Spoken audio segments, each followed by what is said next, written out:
So, if one does some thinking, a thought might come to one's mind about why the greatest threats in recent history in North America and probably just beyond this country, but specifically referring to North America, the greatest threats in the last 100 years or so, or maybe less than that, maybe 50, 60, 70 years or so, are always what you would call, what could be called basically invisible. Why the greatest threats, in American history of the last 70 years or so are invisible, and in a lot of cases only to be found on that box, which is turned into a slab known as a television screen.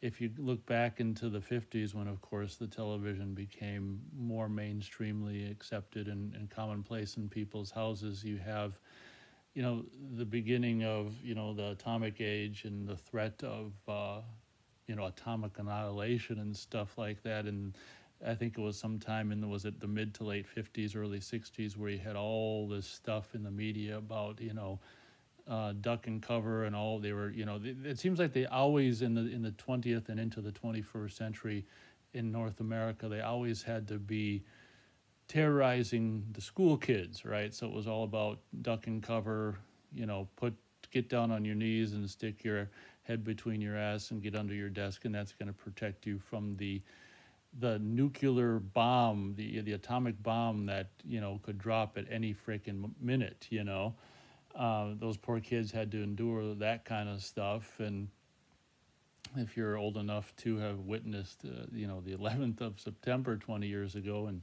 2001, it's the same thing. Granted, in the 50s and the 60s, there was all this terror, this fear pushed on this box called the television. Well, it's no different in with shots of atomic bombs being tested and exploding and obliterating these manufactured towns and houses and cars and people and stuff like that. September 11th was pretty much the same thing. The only difference is, to people that actually resided in Manhattan, instead of simply just seeing it on the TV, they saw part of it in reality in the form of buildings being demolished and stuff like that. But the way the majority of the country and indeed the world experienced the 11th of September 2001 was once again on the television.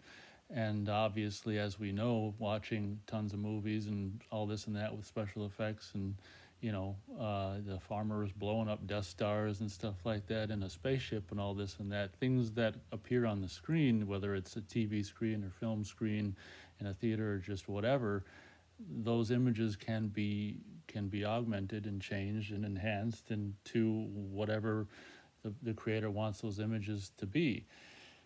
And if you're old enough to remember the 11th of September and the weeks and months that followed, those screens were you'd have all of these. The screens were saying all of these as the days and weeks went on after that day in September.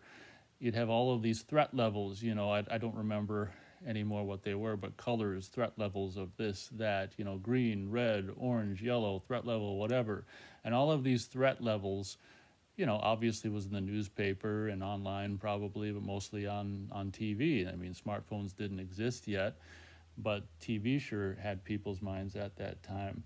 And what's funny is, if someone wasn't watching TV at that time in the weeks and months and years after the 11th of September in 2001, life would seem pretty normal. And this would go for, it seems like there'd be no threat. And this would also go for the mid to late 50s, early 60s, when the whole Cold War stuff and threat of atomic obliteration was on everyone's minds, that was connected to the media via television, newspaper, and radio and stuff. So we have the same thing going on now with another, invisible threat. And before I get into that, I do want to also mention about, the weeks and months and years after, that happened after the 11th of September in 2001, where that box, which was still pretty much a box at that time, the television screen, was making sure everyone knew of the potential threat of the, the dangerous Arabs or dark-skinned people that could be potentially lurking around every corner, ready to blow you up, or drive a bus into you, or drive a plane into you, or who knows what. A turban-wearing, you know, individuals with dark skin bent on revenge because we're so quote-unquote free in the United States of America. But once again, if you turn off the TV or don't look at the paper or don't listen to the radio, life seems pretty normal, and there really is no threat. So jumping now 20 years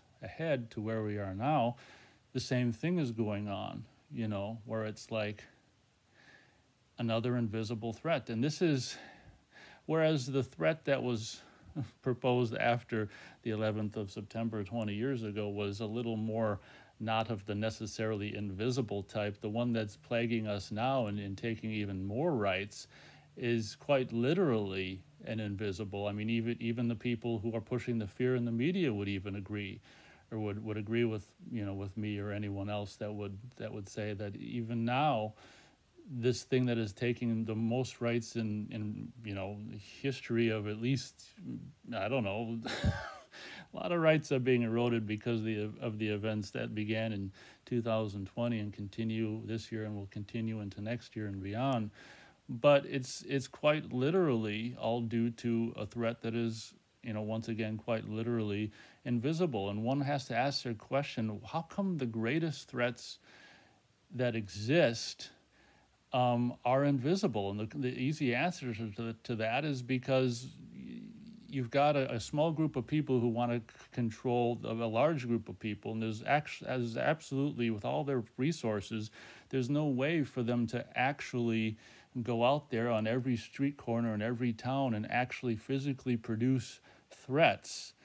So they have to make a threat which is, basically invisible, and perpetuate it with their, now TV, and mostly probably TV and probably mostly internet these days, I would imagine, is probably more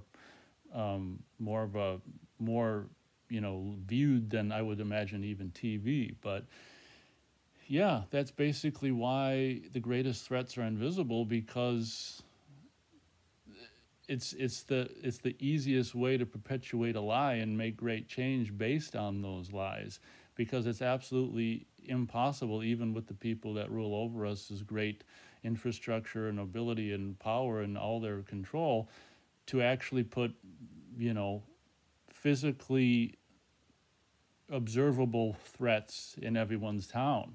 So they have to have the threat that is all overreaching in this case. And I mean, it kind of happened 20 years ago where it was kind of like a global threat, but I think it was more, or at least at the beginning, it was more about a threat to America, and now they've turned it into this global thing where it's a global threat. And I think they also like laughing at the fact that they can scare a whole world and bring the whole world to their knees with a threat that is ostensibly invisible and unprovable. And I think it's no more true. I mean, it's no more true than it is with this last year and this year and the coming years, that this threat that everyone's bowing to and doing irreversible things to their bodies as a result of, because of, is quite literally, even by the people, the quote-unquote scientists that perpetuate the fear, is unprovable. It's not even,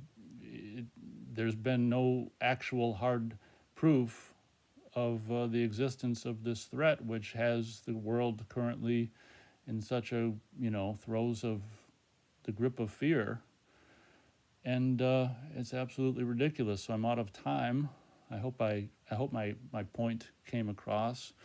I kind of blabbed a little bit, but it's just a ridiculousness to me that the greatest threats are always invisible, and people just, they can't see that. So thank you very much for listening.